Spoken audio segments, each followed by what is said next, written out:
This box is a new Digidesign 192 interface.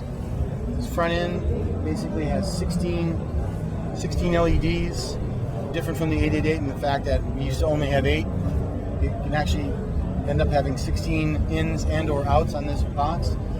I guess to make it as simple as, or something to relate to, it's the back panel is very, very similar to an 88824, with the exception that we now have D sub connectors instead of XLR connectors in the back.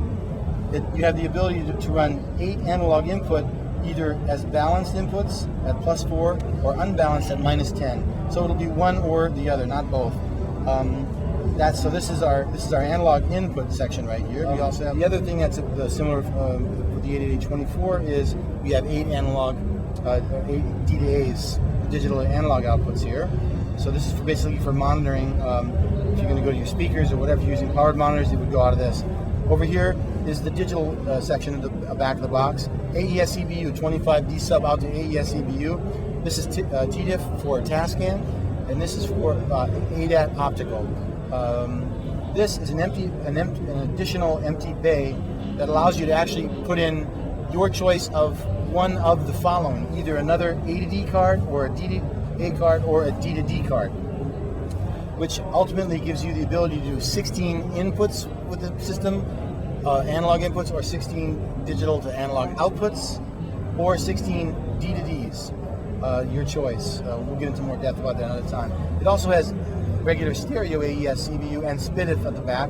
These two inputs here are to be, one is to connect it to the computer, the other one is could be connected to another interface to daisy chain them, because unlike our Pro Tool system now where you can have 16 inputs on a single card, with this system you could have 2 of these interfaces loaded, so you could have this, up to 32 ins or outs, depending on what you want, how you want to configure the system.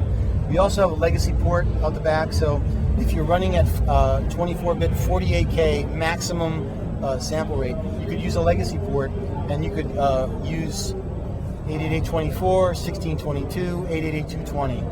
The only thing you need to understand about that is you can only have 16 ins and or outs at a given time when you're using the system. So if I were using this with the way it is stock, using, let's say, 8 digital to analog outputs, and I wanted to use a legacy port, I'd only be able to use one 88824 or one 888220. I wouldn't be able to use a 1622 because that would be a total of 16 and 8, and it can't handle that. I can only do a maximum of 16 channels.